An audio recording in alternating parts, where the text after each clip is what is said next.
You immigrated to Canada at age 6, was it? 6, yeah. From Sri Sri Lanka. Lanka. Yeah. Tell me about your family of origin and the story. How did you guys end up moving to Canada? My father came from a pretty intellectual class of writers and thinkers, but economically not successful. And Sri Lanka is a predominantly Buddhist country, 90-some-odd% Buddhist, but very much like India in every other way. A very deeply entrenched caste-based system, a lot of hierarchy.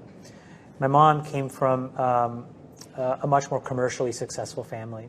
And they met late in life in their mid-30s, which doesn't sound late in life, but you can imagine in the 60s in Southeast Asia, that's not what people do. They got married in their early 20s, quite honestly.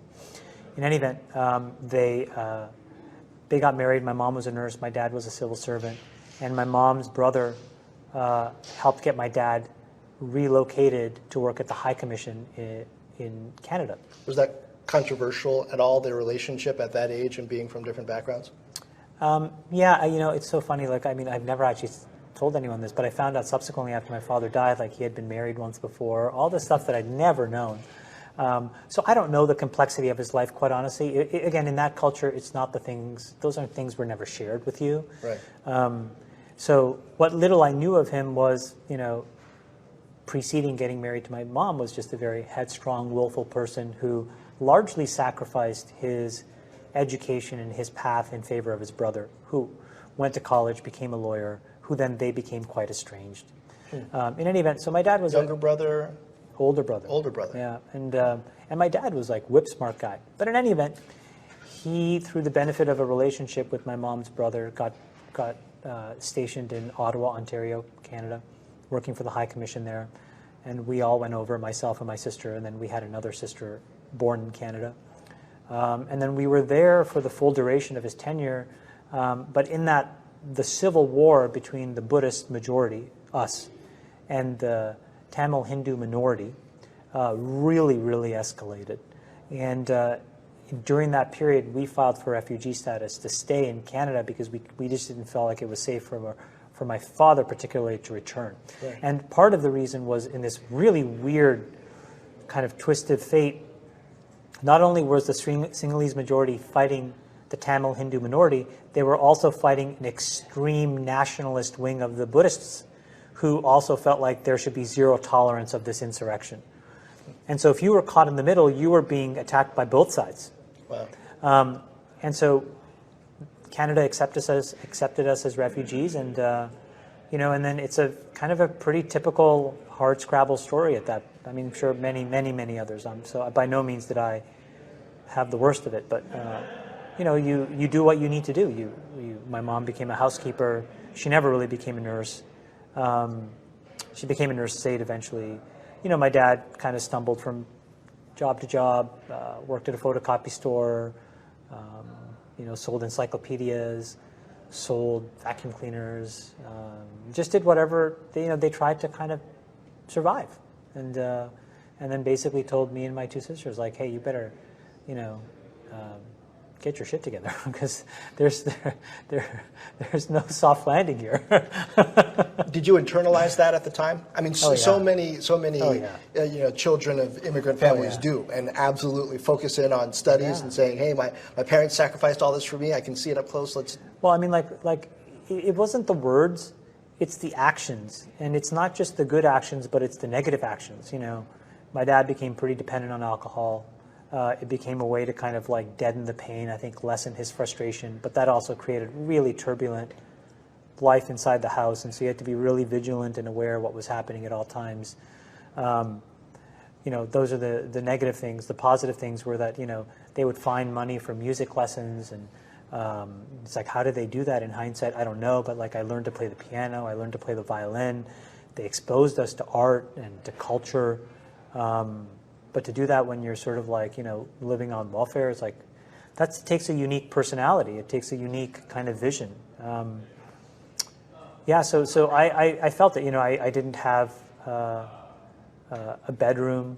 I didn't have a bed. I had a mattress, and we used to keep it in the closet of the kind of the hallway, and I used to take it out, sleep in the living room, put it back, And it comes in stark contrast to where I went to school, because like by high school, I was going to the best high school that was a public school called Lisgar Collegiate in Ottawa. And everybody that went there was, quote unquote rich in Canadian standards, successful, stable families. And so I was hyper aware. Was it in a way that made you uncomfortable, or had you internalized so much your uniqueness and what you had set out to do that it didn't matter? Yeah, less about how maybe special I was, but I wanted what they had, not in a zero-sum way where I wasn't. I didn't begrudge them the lives that they were living, but I just wanted it as well. Like we never went on vacations. We never learned to do some of the things that cost money, skiing or whatever.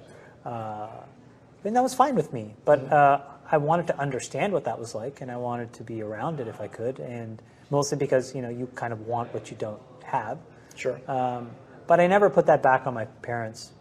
I mean, because I knew that it was visible, like they were grinding, and they had their own sets of issues, and so I was like, what, like, I'll just try to take care of this for myself when I have a chance. What was your escape? What your favorite subject, favorite activity that you really threw yourself into? No, I mean, to be honest, like, I ran a little casino during the lunch hour because all these little rich kids, wanted to play blackjack. It was pretty obvious that you made more money being the house, and so I was the house.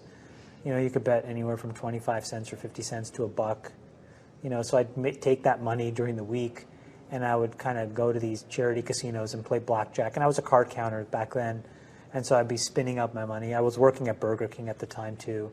And I mean, listen, like, I mean, I'd love to tell you I was a good kid, but I was kind of like, I was a little shady. Like, Burger King, I'd figured out what everything on the menu cost with tax. And you'd have at least 10% of the population, most people don't know this, who live an extremely precise life where when they come and they're like, I'd like a Whopper combo, and you say $5.12, they literally take out $5.12. And so all you need to do is be in cahoots with the guy in the back for him to make the Whopper. And you don't put it in the till, so like we would come up with all these little things because like at the edges, it would just make us feel a little bit more like empowered, like an extra $5 made a difference for us back then. So that's kind of like the kid I was. I was kind of like, not that great in school, reasonably clever when it came to like risk and, things like card counting. Math, I was quite good.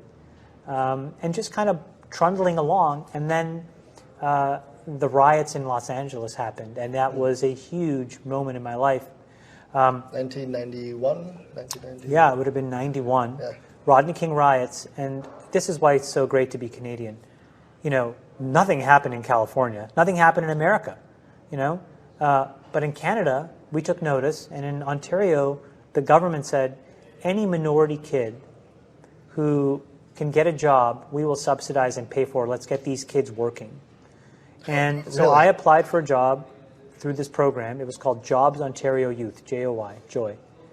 And, typically what would happen is they would place you at like a Kmart or Sears or something, and I said no. And my dad had been applying for jobs his whole life, and he had literally like a huge binder of like hundreds of rejection letters, and just started at the first one and started calling them and said, listen, there's this thing called Jobs Ontario Youth, and it helps minority kids get jobs, and you don't have to pay anything, and I'm a hardworking kid and I'm smart.